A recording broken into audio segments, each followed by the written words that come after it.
Clean take, courtside talk, real debate, break down plays and layers deep. From the first tip to the final beat, stack that insight, switch that view. Every angle, something new, big game, mind, sharp game plan. Everybody know who running, man. Say it loud, let it roll, one more layup, let it show. Close look, slow it down, then we bring the whole crowd down. Layer conversation, dressing on the line, we break it down right.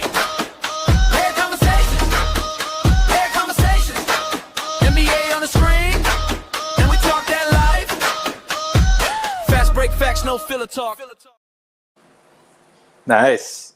What's up, basketball fans? Welcome to another episode of Layered Conversations. I am your host, Jay Talks Hoops. I'm joined today by Jake Uitti, and I'm excited for this one, guys. He co-wrote a book with Michael Ray Richardson. It's a fantastic book, so I'm excited to have him here. We're going to talk a lot about Michael today. How you doing today, Jake? I'm well, man. That intro pumped me up. Seeing all the Penny Hardaway footage and 2000s NBA footage, man, that was great. That's by my co-host, Sal. Shout out to Sal. He's my co-host on the Bulls on Tap podcast. He created that for me. Guy is an absolute wizard when it comes to editing that stuff. I told him I just want Penny Hardaway, Kevin Garnett, Kobe Bryant, Jason Williams, 4 of my 5 favorite players of all time. Wow. Who's the 5th? The 5th is Derrick Rose, but we co-host a Bulls podcast, so I was like, I want to differentiate my sure. a little bit. Sure. I don't want any Bulls on it, you know? Cool. Right on. Well, thanks for having me. The intro was great, and I'm ready to talk sugar.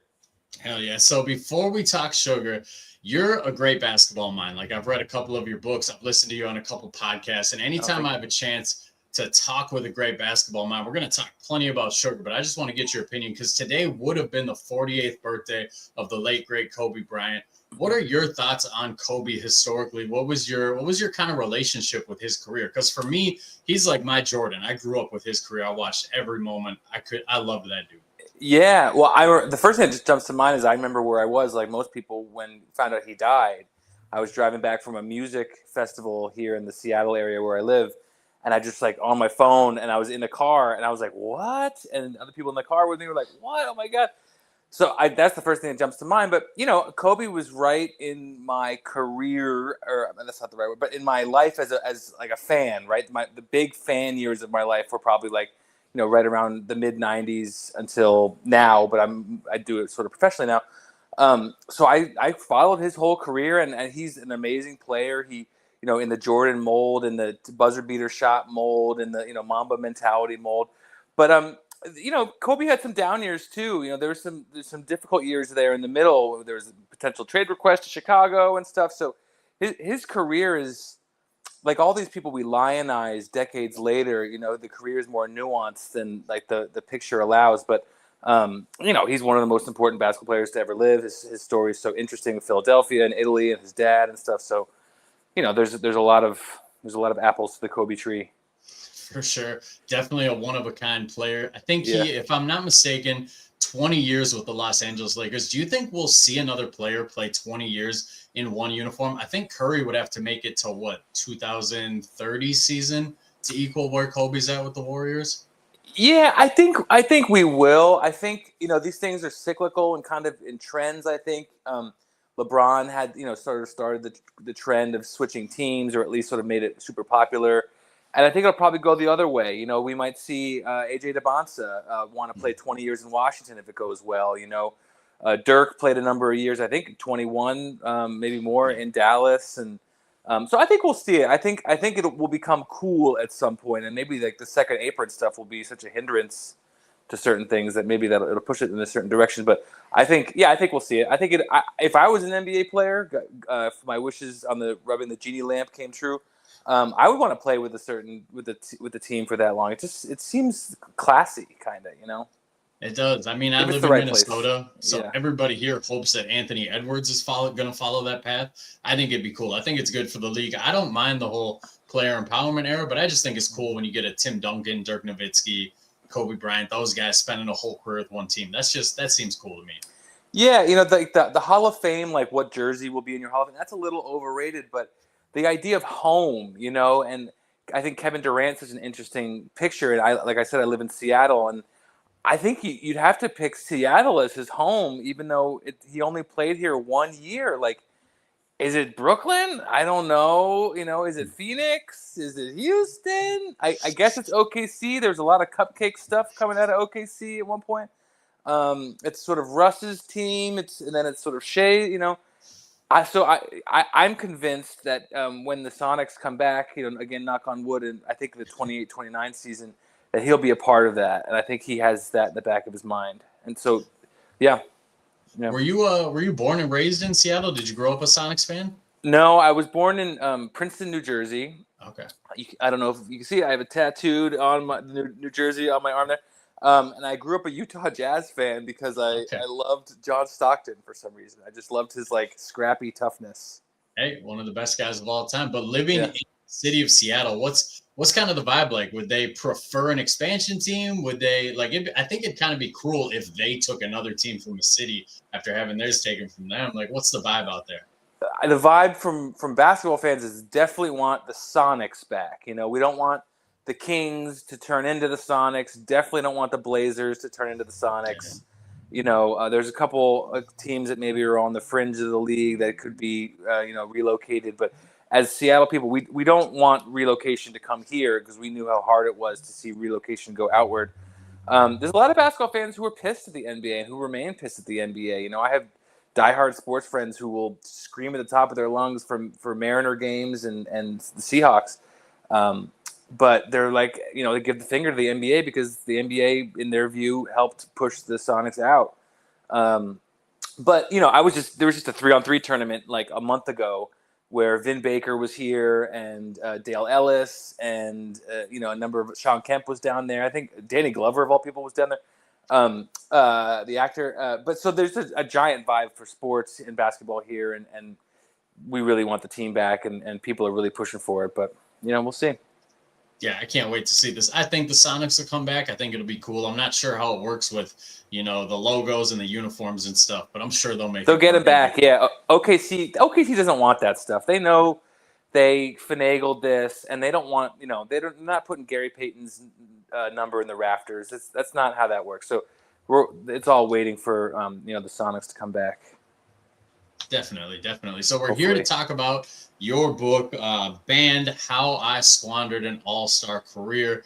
And then, it's a handful of a title there. Yeah, the subtitle, yeah. Yeah, the subtitle. But before we get into that, man, just tell the viewers here your background. How did you get into this? How did you become a sports writer? I'm assuming you grew up a massive sports fan like all of us. What was kind of your path into this? Yeah, I grew up just a giant NBA fan. I've loved the NBA since I was 10 years old. The first finals that I watched, I remember, was the New York Knicks Rockets '94 finals with the OJ stoppage. It's still burned in my brain. But I've just loved the NBA. The NBA has brought me so much joy and comfort and just entertainment and things to think about, podcasts to listen to while I exercise. So I feel very grateful for the NBA, and I hope that's in the hearts of a lot of people who cover the league, but I'm not sure if it's expressed as often as it could be. I've always loved basketball, and I played basketball in high school and things like that. I was decent on my team, and then I wanted to start writing books, and it's not the most interesting story, but I was going to interview Muggsy Bogues for something, and I was going to write a book about something else, and they both fell through.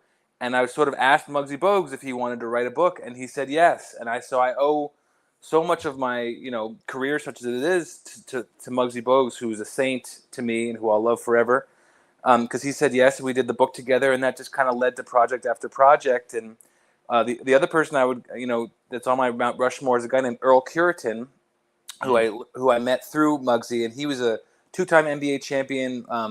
The beginning of his career with the '83 Sixers and the end of his career with the '94 Rockets, actually, ironically.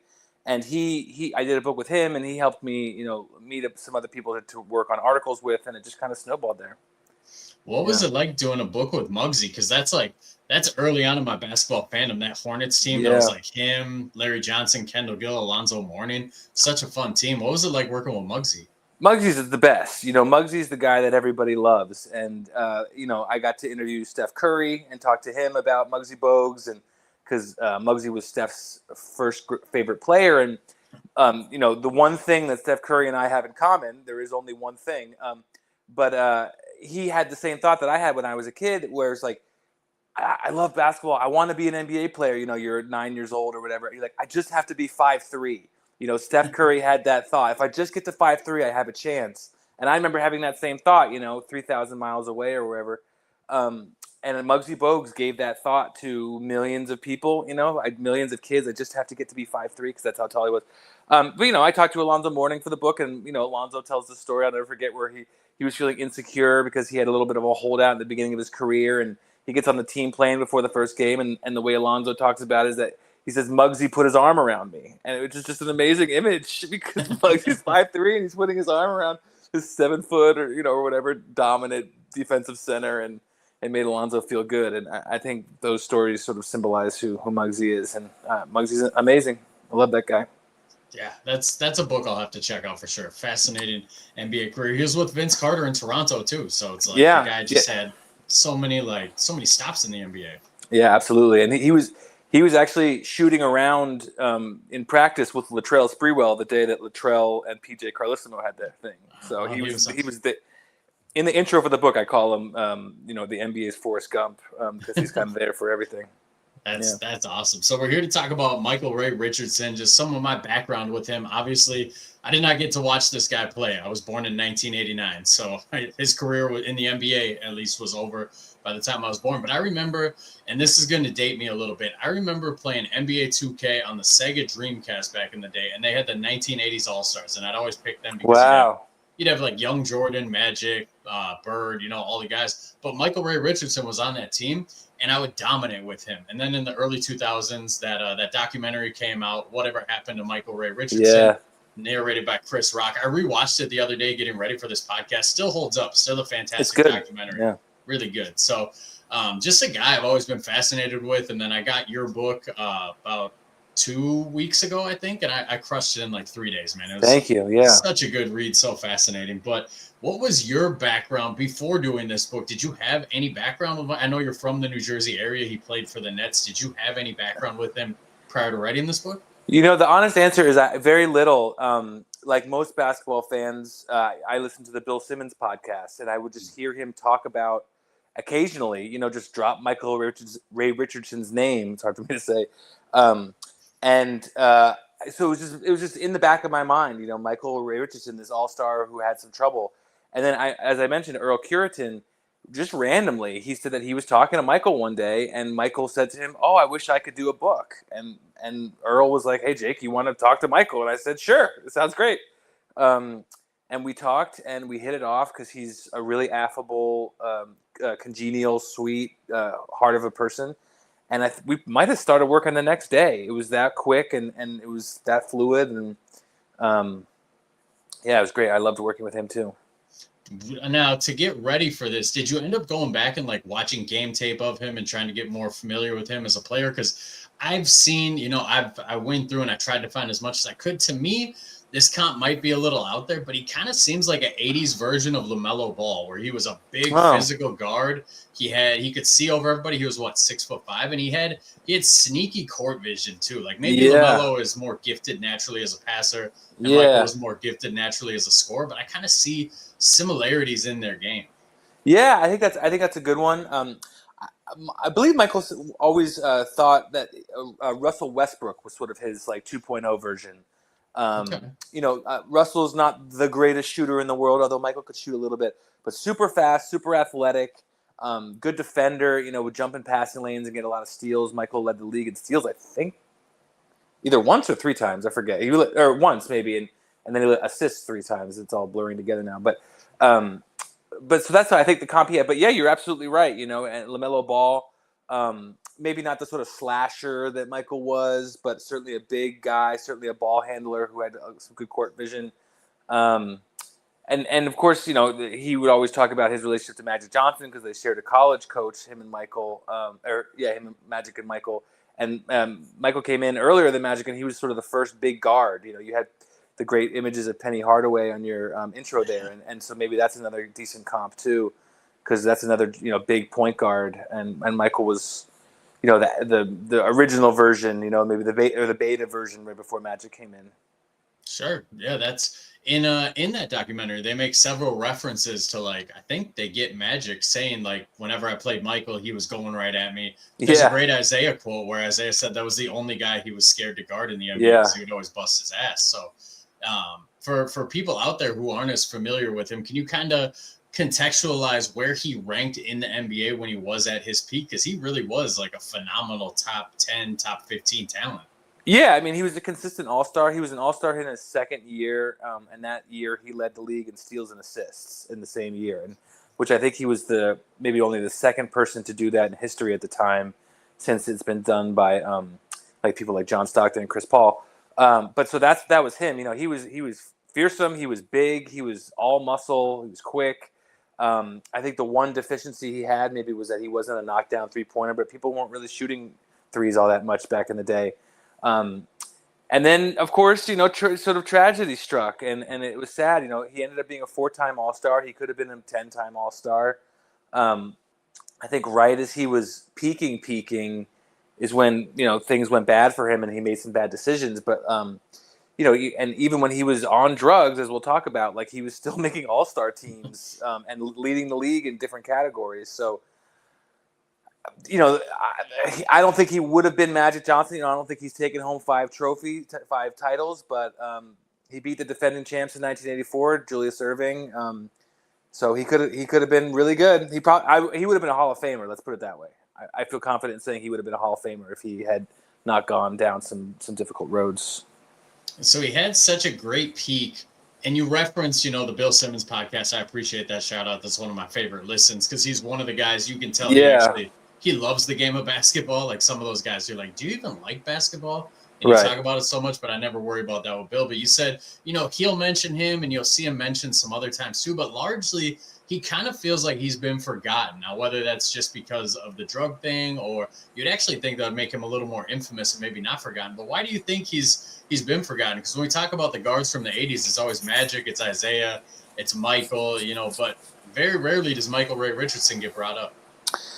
Yeah, well, the NBA, thanks to David Stern in the 80s and 90s, was amazing at marketing itself, and they sort of Disneyfied the league and turned it, you know, they got rid of a lot of the physical violence and stuff, for better and for worse, and they turned the athletes into superheroes, which is why I fell in love with the game largely. I remember those, like, old VHS tapes that Tim Hardaway would host, or, you know, like, and then there's the Jordan Come Fly With Me and other videos, Rising Stars. So there was a real... you know, if you bring up Michael Ray Richardson, you have to talk about cocaine and drug addiction, so it's just easier to not talk about him, I think. Him and David Stern became close towards the end of, or not towards the end of his life, towards the middle of his life, I guess. And Sugar talks about Stern saved his life. You know, you'd think maybe the guy that kicked you out of the league you'd hold a grudge against, but it was quite the opposite, which again is a testament to who Sugar was and his big heart.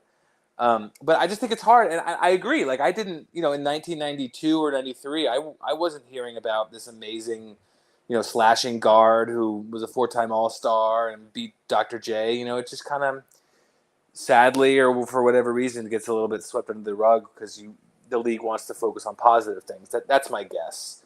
So that's my guess. Yeah, that makes sense because he was coming in he came in the year before Magic and Bird, so he comes in, and then the league just kind of takes off because before Magic and Bird, they're tape delaying finals games. You're lucky if you get like 1 or 2 national games a week in the NBA, and then Magic and Bird comes in, takes off, and he's part of that too because he's in the biggest market. He's in New York. He's got the people, you know, loving the team and going wild, and then Jordan comes in and it takes off to just another level. So it just seems like he should be talked about a little bit more than he is. Yeah, it's like he was there and it just broke off because when he was good, the Knicks were still so. You know, they had just it was sort of the, you know, after you win a bunch of championships, everybody gets old and you kind of have to retool or whatever. And he was kind of the first draft pick of the retooling. And so his first 3 or 4 years, while he was an All-Star, the team was around 500 or just under. You know, I think they had one playoff series. They lost 2-0 to Chicago and Reggie Theus.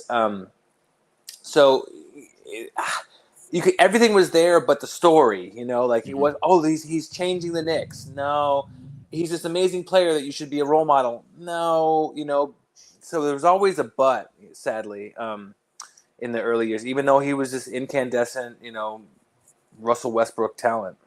Yeah, kind of a lightning in a bottle type of player. Yeah. Now, one of the fascinating things for him, I just love doing this in NBA history, is there's so many like sliding doors moments in his career. And I feel like because we hear about what if stories all the time, right? And it's always injury related. It's what if Derrick Rose never got hurt, or Grant Hill, Penny Hardaway, Brandon Roy, like take your pick. But we never hear, what if Michael Ray would have just been sober? How do you kind of compare his what if story to some of the other legends in the NBA where it's more injury related?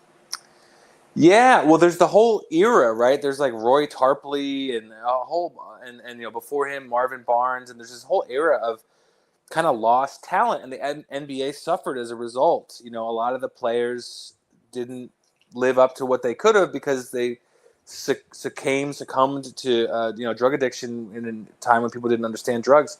But there's this lost rivalry with Jordan. Imagine him as a good player in 1989, which is a year or two after he was banned, playing on the Knicks with Patrick Ewing and against Michael Jordan. That would have been amazing. That would have been incredible. He was traded, when was it? Maybe like 84, to Golden State, but that's because his life was going downhill and people wanted him out and sent him on the other side of the country. So if that wasn't happening, he could have been a Knick his whole life. And just think about all the praise and accolades, when the Knicks won almost the World Series, when they won the championship this year, all the former players that were there, Sugar would have been there, I think. A lot was lost, but a lot was gained too because he didn't let it defeat him. He as well, I'm sure we'll get to. He had this decades-long career in Europe where he changed who he was and became a much better person and figured out what life is all about. And shout out to my guy Samity in the chat. Happy to see you in here, Samity. We're definitely going to get into the redemption of his story because I just don't want to talk about all the drug stuff and make it seem negative because that's what makes his story so cool is he didn't let that define him. He went on to have a very successful overseas career, successful coaching career. Like he really got it together and turned it around. So we're definitely gonna touch on that for sure. But let's rewind a little bit to his career because I think the start of his career is so fascinating. He gets picked 4th overall. Nobody's ever heard of him because he played in a college. Nobody's heard of in a day where there wasn't national TV, much less social media. There wasn't draft coverage either. It wasn't anything like we have today. But not only does he get picked 4th to a giant market and everybody's like, who the hell is this guy? His head coach, Willis Reed, starts telling everybody he's the next Clyde Frazier, who's maybe the greatest New York Knick of all time. What kind of pressure was Michael Ray dealing with so early in his career? It's interesting because he never really framed it as pressure from like the fans necessarily, although I'm sure there was some. The most of what he talked about when we did the book was his relationship with the coach at the time, Red Holzman, who was the coach of the 70s Knicks champions, who everybody reveres.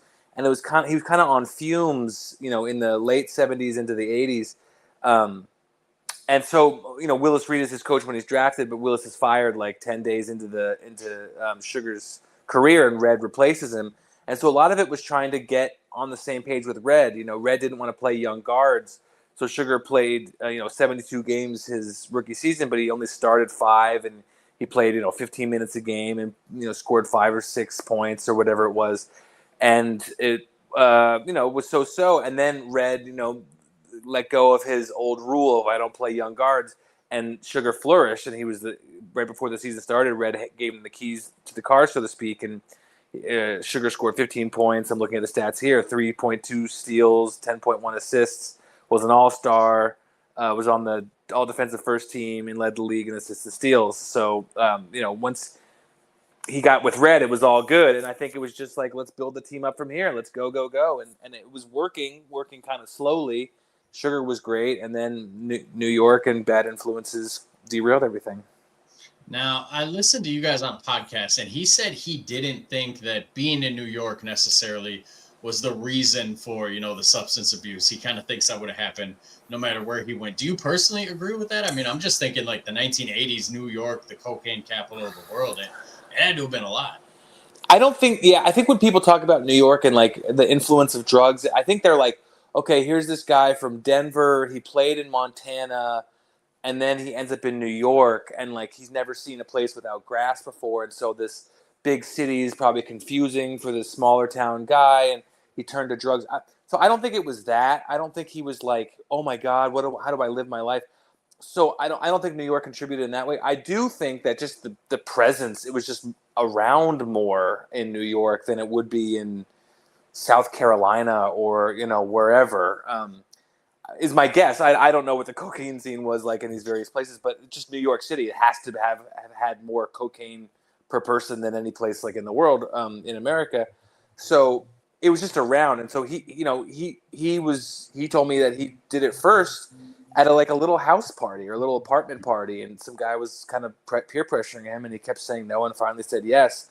So it wasn't like this, New York City orgy where people were doing cocaine off each other's whatever. It's like it was kind of this unassuming, nonchalant thing. So in that way, it could have been anywhere, but I don't know if those places in Montana or elsewhere have cocaine to begin with.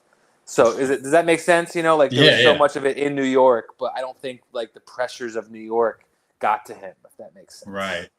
And in the process of writing this book with him, how forthcoming was he about that stuff? Because I realized you guys are very okay. Because when you guys are sitting down to hammer this all out, he's 30, if not 40 years removed from it all. But I'm sure it was still like embarrassing for him, or times he maybe necessarily didn't want to talk about. Yeah, it's a really good question.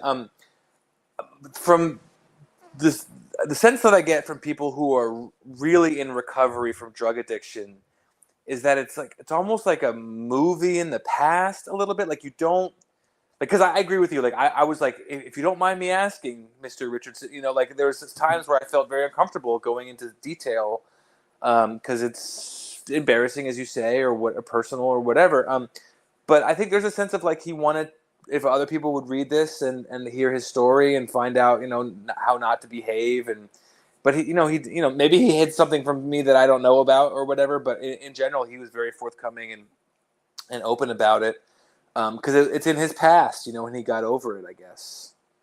It is kind of amazing to me, at least, that there were athletes in the 80s who they were doing drugs, and I think we kind of get skewed a little bit when we hear that, because that doesn't mean he was freebasing every single day. I think I heard a podcast he was on where he was saying, maybe it was once a week or twice a week, like it wasn't every day.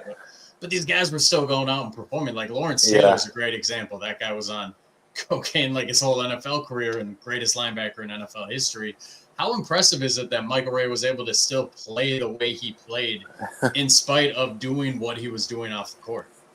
It's like, oh my God, athleticism and youth. I'm 43 now, and like I said, I was playing at that 3-on-3 tournament I mentioned, and I tore my calf muscle. So it's like I used to be able to play basketball, and now I can't.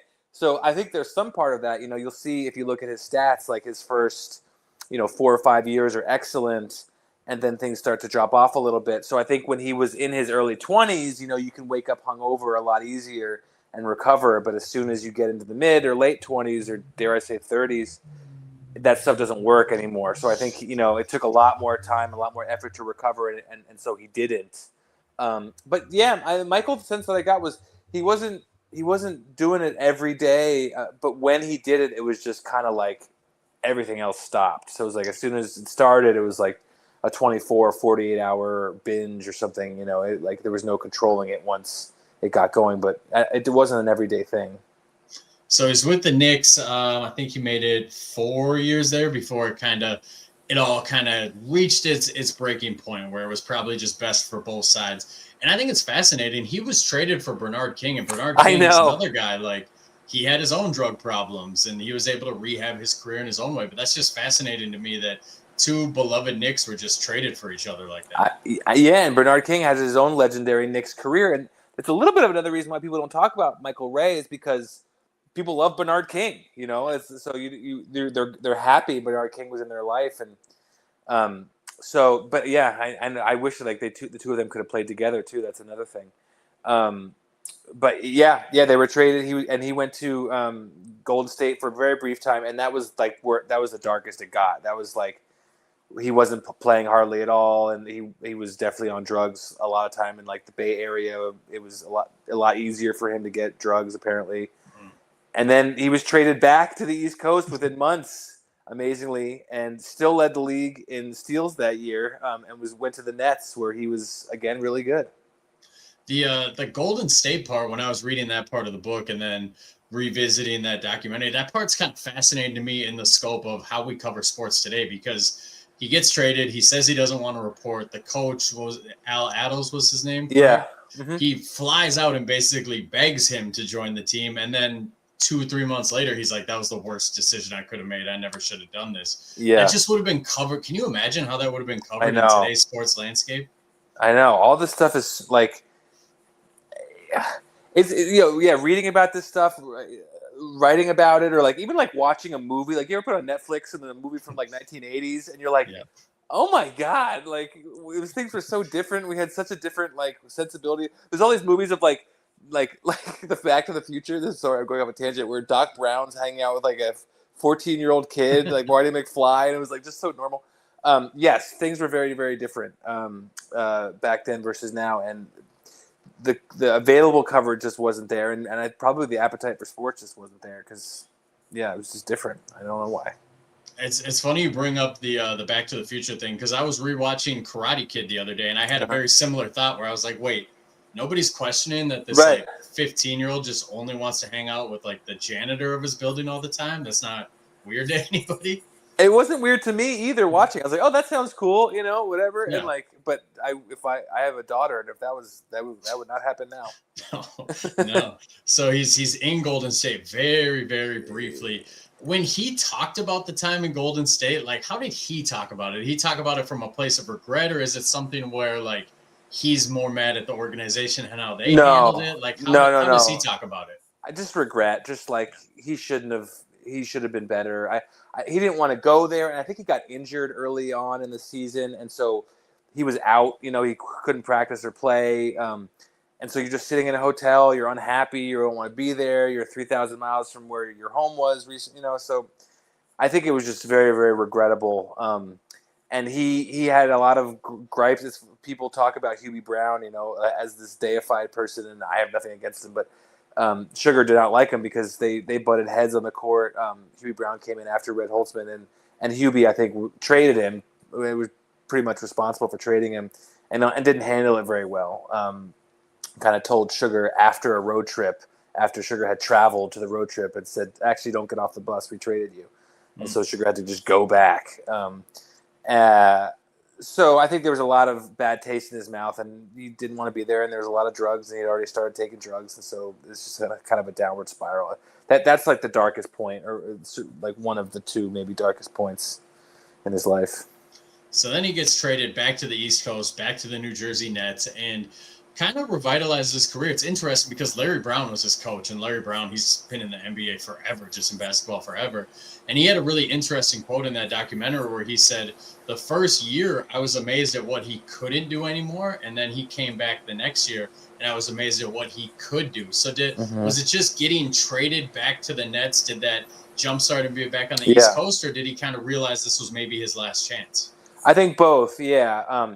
And there's probably several rehabs in between there, and there's the 3-strike system is starting to come into play, and David Stern is coming into the league, and he's changing things. So I think the tenor and the mood of the league is different, and so Sugar is probably viewing this kind of as a last chance, and certainly as a much better chance than the Golden State situation was.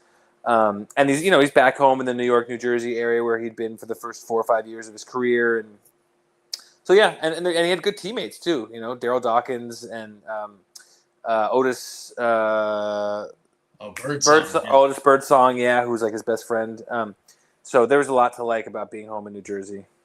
Otis Birdsong is a fascinating guy because it's in one of the Jordan books where he's quoted as saying that was one of his toughest defenders. He named like his 5 toughest defenders. And I remember reading it as a kid, and I was like, who the hell's Otis Birdsong? I'd never heard of that guy before, but he was. Yeah, he's another one of those guys that kind of got lost in the late 70s, early 80s. 4 or 5-time All-Star. I think he played with the Kansas City Royals with the beginning of his career. So that has something to do with it. And they moved and were Sacramento. And But he was a great player, big time scorer. Yeah, Otis Birdsong. So statistically, Michael Ray has his best season with the Nets, but a lot of people still think he was at his best with the Knicks. Where did he feel like he was at his best? Oh, that's a good question. I think he would probably be a Knick. Like if he went into the Hall of Fame, I think he would be with a Knick jersey on. He was a 3-time All-Star there. He led the league in assists and steals twice there. But I think he was very happy with how it turned out, at least for a short period of time there in New Jersey. He liked Larry Brown. He was averaging 20 a game there. He played all 82 games, started 82 games. I'm looking at it here, 8.2 assists, 3 steals per game, and they knocked off the champs in the playoffs. So that was good, but then it just kind of deteriorated. He kind of had one good year, and it was bookended by some tough ones. Now, the part that I'm interested in is that one good year, he kind of was, he was still doing stuff off the court, but it definitely seems like he was being much better about it, a little more on the straight and narrow. Did he ever point to I don't want to say relapse because he was never truly sober until he finally got sober, but was there anything that made him kind of spiral out of control? Anything he ever pointed to, or was it all just kind of random? I just think it was a lack of control, and just kind of youth, stupidity, silliness, just kind of like, it'll be fine, kind of like, I've managed so far, but then the 3 strikes thing came and he was out of the league, and there was no other team or coming back, and he had to play in the developmental leagues and prove himself, and then he went to Europe and had a chance to come back to the pros. He says, I think the Sixers deny it, but he asked for 2 years. They would only give him 1 year.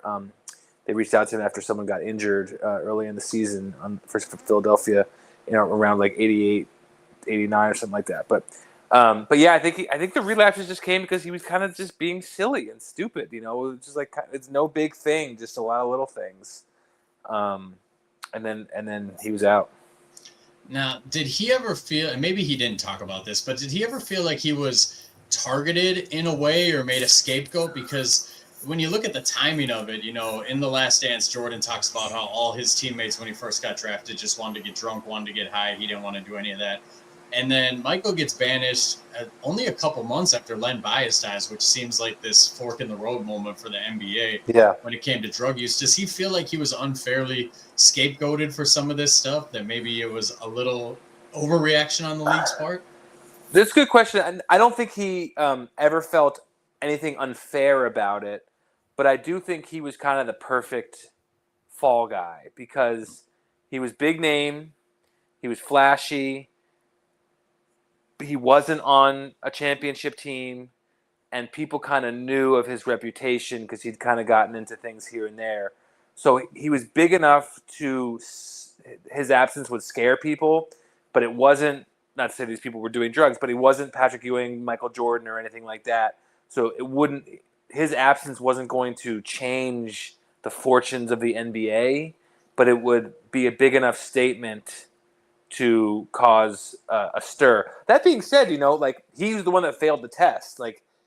David Stern rightfully instituted a 3-strike process, and Sugar was the one who failed the test. He got the 2 strikes and got the 3rd. So it wasn't the failed test. Was that targeted? I don't know. Maybe they knew something about some party he went to, but there were private investigators tracking some of these players. So I don't know. But he never felt a grudge about it, and he, like I said, he felt the thing saved his life. Did he ever speak about how prominent drug use was in the NBA back then? Because you hear certain people talk, and they'll make it seem like 80% of the NBA was on drugs back then. I don't remember the number he quoted, and it would be different for weed versus cocaine versus whatever else. But the thing that always pops into mind that he said is that during layup lines, he would ask the opposing, whoever was home. Let's say the Nets were playing Houston, he would ask the guys in the Houston layup line where to score that night. That's an example. So there you go. I don't know what percentage that leads to, but that that there it is. pretty prominent. Yeah. And in researching this book, I'm sure you did plenty of prep work for it. Were you able to unearth stories from when his banishment got announced? Because I imagine that had to have sent shockwaves through the NBA. Because I'm trying to think of a modern version. I mean, can you imagine if like LaMelo Ball, if Adam Silver announced Right. he's banned for life tomorrow, everybody would lose their minds. I think it wasn't surprising because it was Sugar. As people knew, and like I said, he'd been to rehab and gotten into some trouble here and there before, in Golden State, a little bit in New York, and definitely in New Jersey. So it wasn't a shock. I think it was a shock that the NBA had officially drawn a line. He was the first player banished for drugs for life, and that was so he was the first of the 3 strikes.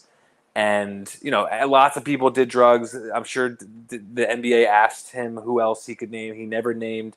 There's a story in the book that a publisher came to him and offered him $1 million to write a book that would tell all the people who were doing drugs, and he rejected it, which is also shows the kind of person that he was.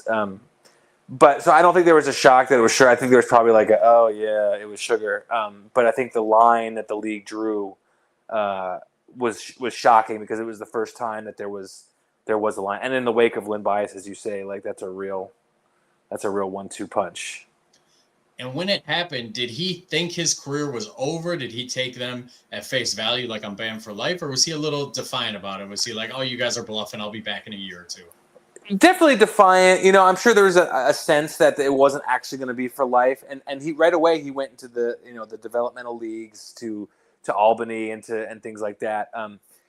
But he got the siren song of Europe after that, and he never really wanted to go back to the NBA. I think Europe, they play 2 games a week and they practice once or twice, and it's just kind of a more civilized experience. And his kids grew up in Europe. One of his kids now is like a World Cup soccer player.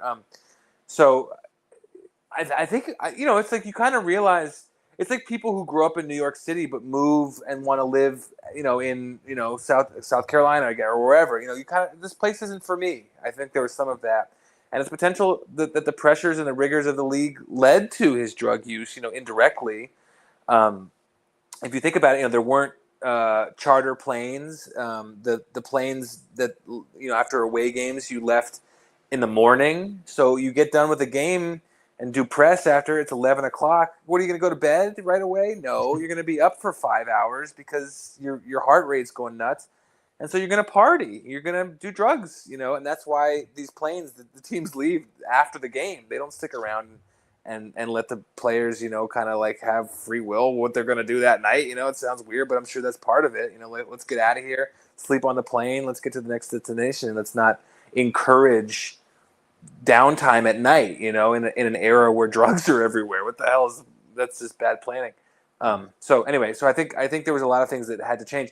It's like a race car driver who gets into an accident and realizes, oh, we have to change this device. We have to change this setup. And I think that's what the NBA realized, after Len Bias, after Sugar, and after some of these other guys were, got popped. And did he speak on just how tough was the process of not only getting sober, but finally admitting that you have a problem? Because that's step one with any addict is you got to admit you have a problem and you got to seek help. How hard was that for him to kind of swallow his pride? Well, it took forever because he was dealing with drug issues for several years, and he would, I don't know how many rehabs in total he went to, but he would leave all of them as quickly as possible. And even after getting popped by the league, the NBA, he didn't figure it out right away. But I think once options started to diminish and the phone calls stopped coming in, and you realize your position, that's when he figured out he needed to change, and that's when Europe came in his way. And a former NBA coach or a future NBA coach invited him to play with his team in Italy, and he had to be sober. That was in his contract. Couldn't do drugs because everybody knew what his behavior had been. So that everybody was scared. They knew the talent, but they didn't want to have to deal with a mess of a human being. So he went to Europe, and it kind of worked out. Yeah, and his European career is pretty fascinating too because Yeah. we're in the age of LeBron right now. LeBron doesn't age, but Sugar was playing until he was 46 years old in pretty competitive basketball leagues over there. Like he had to have been taking care of his body pretty well. I think he was a very gifted athlete. I think it was less rigorous. I think he found leagues as he went along that were less rigorous. but he still dominated. Geez, he was older than I am now, and he was dominating in these leagues. And like I said, I'm sitting here with a torn calf, so that just goes to show who he is. But yeah, and his spirit was better. He was eating better. I think he had better relationships. Like, he's not playing 4 games a week; he's playing 2 games a week. Like, all this stuff, like, rejiggers the chemistry in your brain potentially, and you find peace. And he got older. It's like you're not 23 anymore. You're 37. It's just a different mindset. And he was over there too in a time where he wasn't the only ex-NBA guy. Like in the 80s Yeah. and 90s, I think he was over there. George Gervin went over there for a spell much later, but I know Dominique played in Greece for a little bit too. Like some pretty big names. We always credit the Dream Team with kind of evolving the sport, but how much do you think having those names that people could recognize playing overseas like that helped kind of grow the game?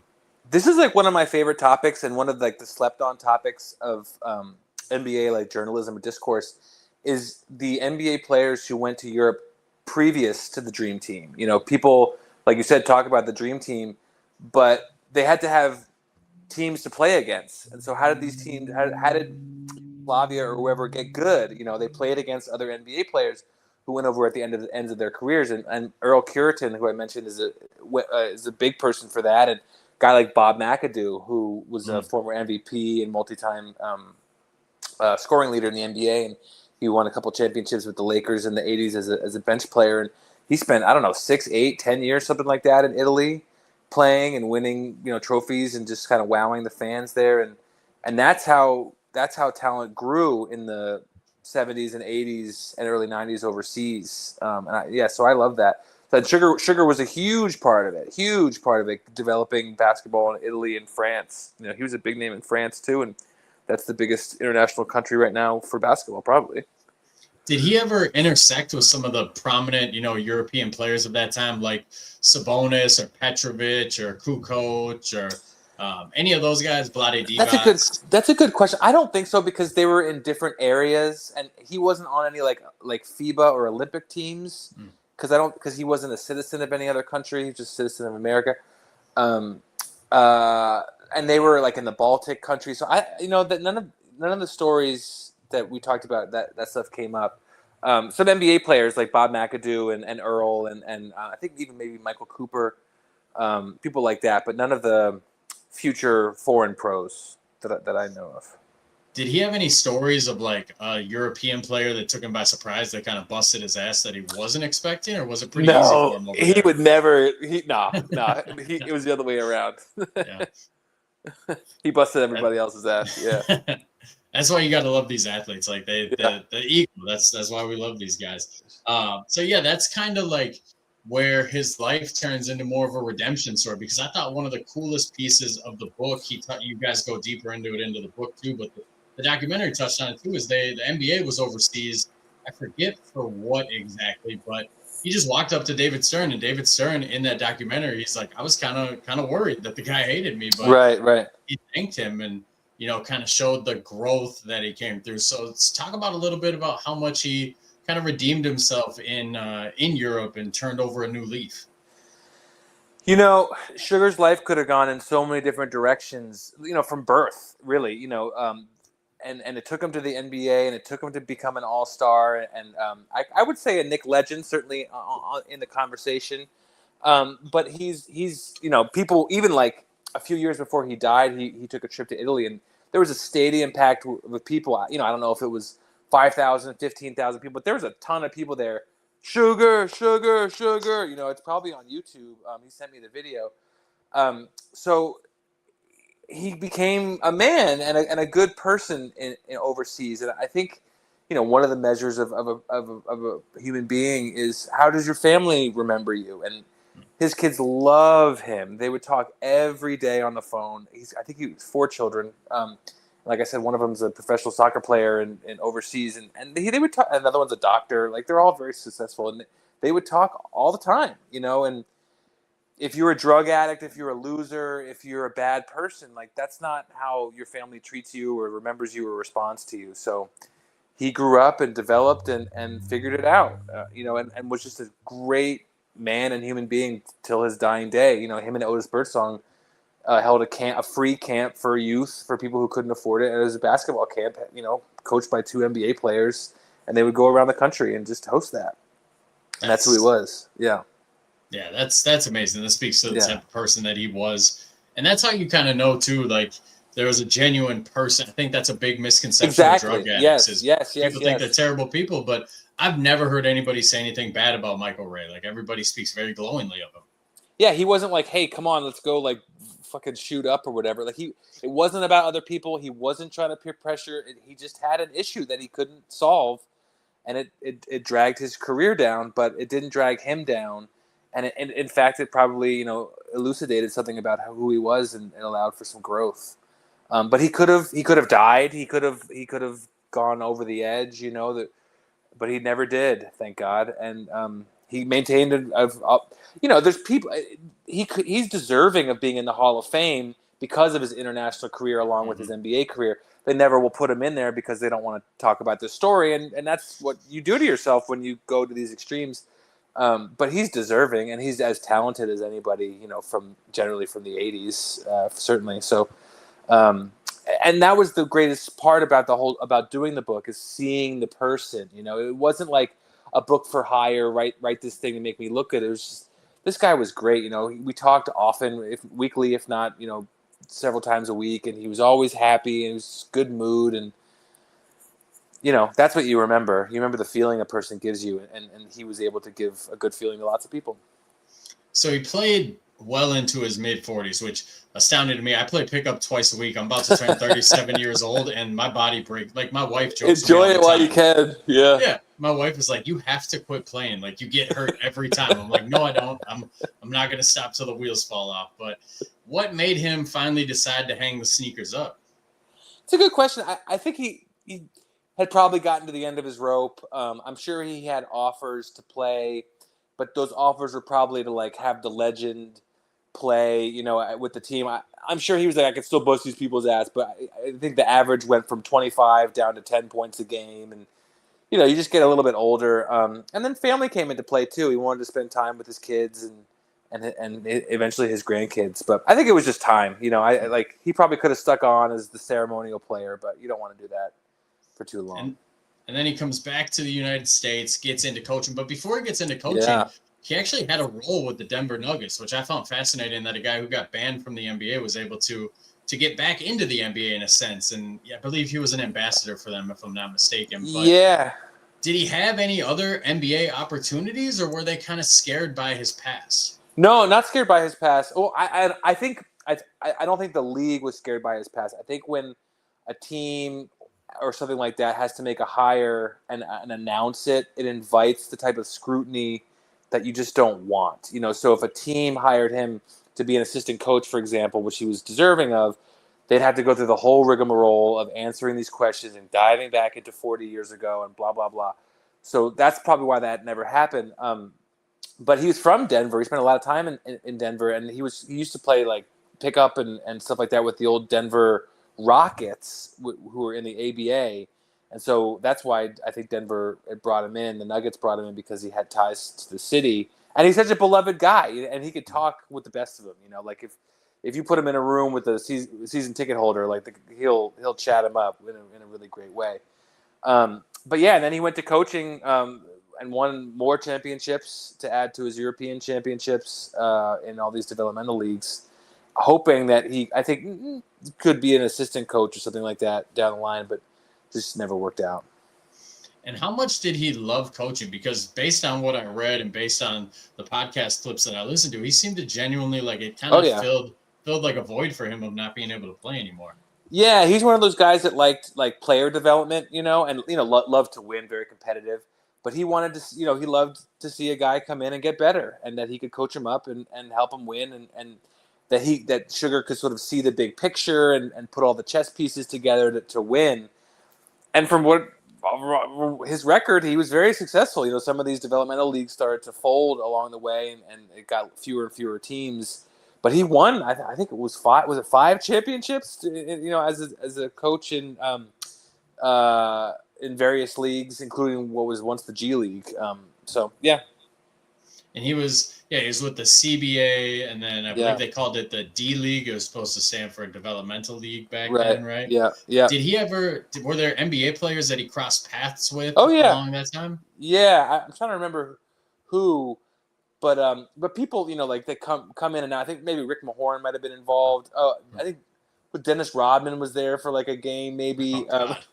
But yeah, people come down and like injured players would come here and there. But a lot of it was you bring in guys who aren't signed in the NBA, you coach them up, and hope in one way you hope they grow and go and make the league because that's good for you and good for them. But another way you hope they stick around so you can win. And so he won a lot. Yeah. How when it came to this book, how long did it take? Like, what was the full scope of the research process, the sitting down, talking with him, and then the actual writing of it? How long did that take?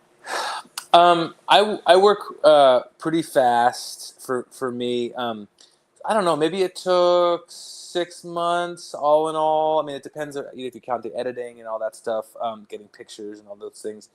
But when you co-write a book, certainly there's a lot of research to be done and extra interviews to do. But you're also walking this line of telling the story they want to tell. So in some sense, they're the only resource. But in another sense, you want to fact check and be clear and ask the right questions, which is based on research too.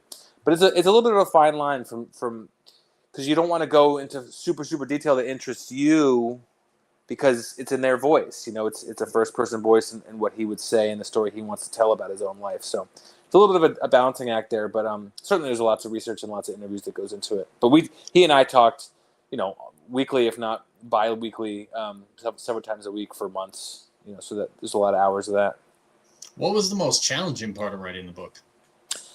There were some memory issues around some drug years that I had to really figure out, like the whole rehab stuff with Larry Brown. Like I remember, it took a long time for me to get the timeline of that and like which rehab facilities and for how long and stuff. That was like the biggest piece of the puzzle to fit, and that was like right in the middle and right in like the kind of dark times for Sugar.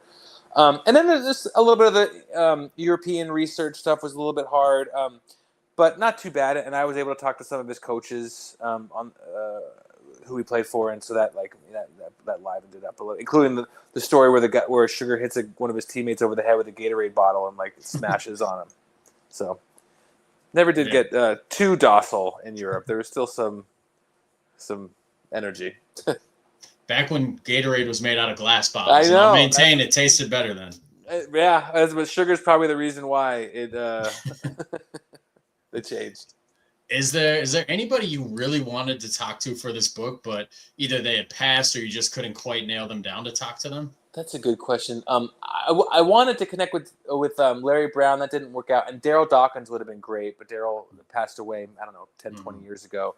He was a center on the Nets who I read his book. Speaking of research, I read his book for research for this book, and there was a lot of great stories in there that helped me. But I would have loved to. He was a loquacious, just really great talker. I don't know how much you know about him. Oh yeah, greatest nickname ever, Chocolate Thunder. Yeah, totally. And naming all the dunks and stuff. But yeah, him and Sugar would hang out when they both played in New Jersey, in New Jersey together. And there was this famous Christmas party that Sugar kind of led to Sugar's demise that Daryl Dawkins was at and thing. Yeah, so he's probably the number one person I would have liked to have talked to. And Larry Bird, because Larry Bird doesn't really do interviews that much anymore, but Larry Bird once said that Sugar was the best player in the NBA, best basketball player in the NBA. So it's pretty high praise. Yeah. That's one of his best highlights. I see it frequently if I search Michael Ray Richardson. It's him crossing up Bird and then finishing with the right hand as Bird tries to block it. It's great. Yeah. He was nasty. Yeah. Is there a favorite story that you have from the whole process, whether it's a conversation with Michael or a conversation with an ex-teammate or a family member or?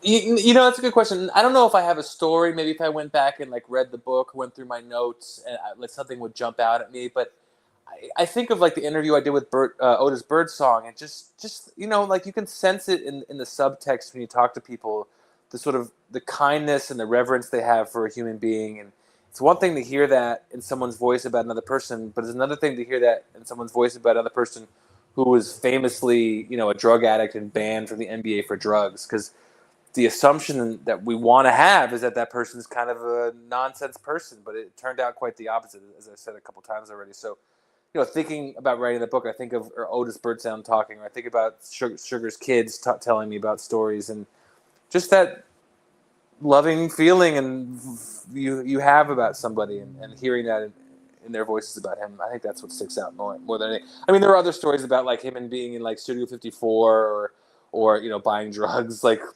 his license plate says Sugar and it's parked outside this like abandoned building where people are like fucking buying drugs and shit. So I don't know. Like there's a lot of those kinds of stories, but that's the salacious kind of silly stuff. And in the end, the reason why I like working on these books and getting to know these guys is to find out who they are as people. And I certainly did with Michael. And I will say one more thing.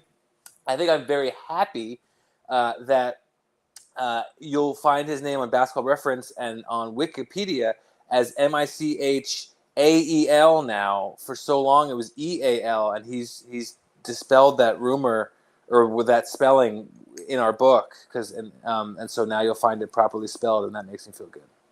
Yeah, I had to, when I was writing the title for this podcast, I had to be like, wait, he spells it that way, right? Because there's different stories about it. That was always an interesting wrinkle with him. Yeah, I don't know how it got changed. He said he didn't remember. Maybe he should remember. I don't know, but there was always a subtext of like, this guy's a bozo, so his name should be spelled in a bozo way. And I'm glad that was corrected, because Michael's not a bozo and his name should be spelled how it should be spelled.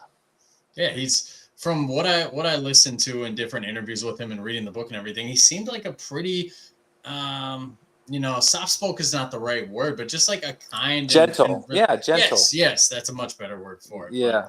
And very intelligent too. That's a misconception when it comes to drug users, is people think they lack intelligence, but and he had that stutter, which was a thing too.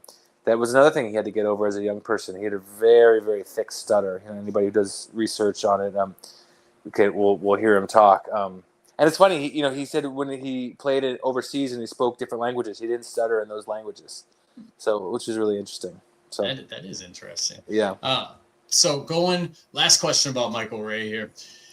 In the process, you said it took about 6 months, give or take. Did you come out of the book feeling a totally different way about him than you came into the process with? Well, like I said, like hearing Bill or other people talk about him, you get this sort of dark sense of who he is. But as soon as I talk to him, I'm like, oh, this guy's great. I can get along with him, and you learn in multiple conversations that that's not an actor or anything like that. He wasn't trying to put me on for any particular reason. So he's just a great dude. Great dude. And I feel like this book has, I don't know if this is the right way to say it, but I feel like it's aged really well, because now it's probably reaching more people, because obviously he unfortunately passed away, I believe, a little over a year ago. Yeah. And hopefully that drew more people to the book, so they got to read the actual story. So they weren't just jumping to the conclusions that perhaps people were jumping to before. Yeah, it was really cool that we got to finish it before he died. He was experiencing, some cancer issues and had been going into radiation. Like when we were sort of second half of the book, he was describing some health issues to me. And I know he was proud that he lived to 70, that he got to 70. Mm-hmm. On his 70th birthday, he was like, I made it. He got there. And so that was cool. Did you guys stay in touch from when you finished the book up until his past? Yeah. Oh, yeah. Like pretty regularly. And that's the kind of guy, like he would call me. He would just, how's it going? What's up? Like, well, I don't know. What are you working on? Like that. He would just kind of have the regular rounds, and he would give me a call.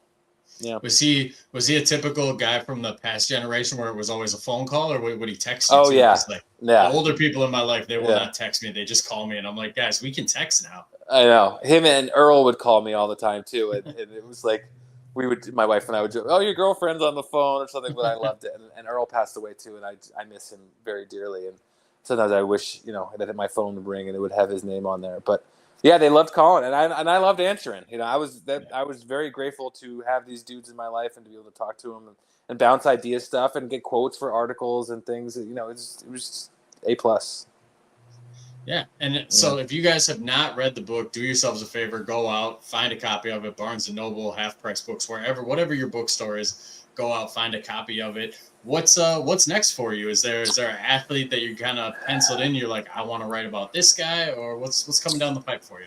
Yeah, there's going to be a Jason Terry book out within the next couple of months here. I noticed the shirt. Yeah, that's my guy. Yeah, that's the next book, Seattle guy.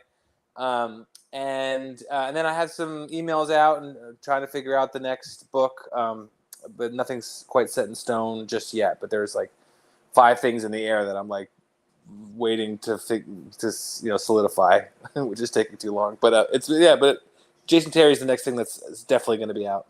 Can you give us a little preview about, not preview, but like, why Jason Terry? Because to the average NBA guy, good basketball player, solid 6-man, think he won 6-man of the year once or twice, but, not an all-star, maybe could have flirted with it a couple times, but why Jason Terry? What about his story drew you to him?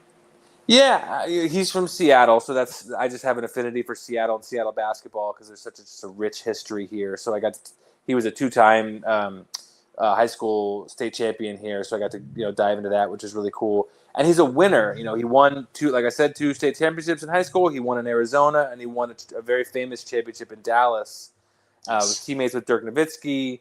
So there's just a lot there. I probably the real answer is I just love doing these books. It's like sort of a passion project. I love chatting with these guys, and then all of a sudden Jason Kidd's on the phone and I'm interviewing him for a forward, and it's fun. It's fun. And the Seattle connection is what sold it for me mostly because I just wanted to dive into that history. Yeah, he's that 2011 title, maybe super great. It's my favorite non-Chicago Bulls title ever because I hated that Heat team. LeBron, Wade, Bosh, hated that team. So them taking them down, that was a lot of fun for me. So I'll definitely be on the lookout for that. But cool. I appreciate all your time, man. This was fantastic. Like I said, your book's fantastic. If anybody hasn't read it yet, do yourself a favor. Please go read it. Let the audience know where they can follow you, where they can find you. Yeah, I just do Twitter. It's just my name @Jake Uitti. Usually just posting basketball stuff, articles, or just resharing videos.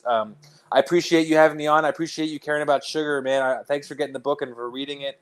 I have a soft spot for that guy. I'm glad people are rediscovering him a little bit, and so I thank you for your help in that. Yeah, definitely. He was awesome, man. I spent the last 2 days like doing even more research and watching as many clips as I could, and such a cool basketball player. Yeah. But I thank Jake for coming on today. We're going to be back on Tuesday. I got Paul Knepper coming on. We're going to talk about his book, Moses Malone, A Basketball Prophet. So my guy. All the 80s basketball fans, man. This is going to be a fun week for I love you guys. Paul. Paul's amazing. Yeah. Talk to him about dude. Talking about the Facebook group he started. He's like creating this community around basketball books, which is really great. I call him the patron saint of basketball books. So I'm definitely going to ask him about that now. All right, brother. Well, take it easy, Jake. Audience, thanks for coming in. Make sure you follow Jake and come back on Tuesday. Clean take. Courtside talk, real debate, break down plays and layers deep. From the first tip to the final beat, stack that insight, switch that view. Every angle, something new, big game, mind sharp game plan. Everybody know who running, man. Say it loud, let it roll, one more layup, let it show. Close look, slow it down, then we bring the whole crowd down. Layer conversation, Justin on the line, we break it down right. Layer conversation, NBA on the screen, and we talk that life. Fast break facts, no filler talk.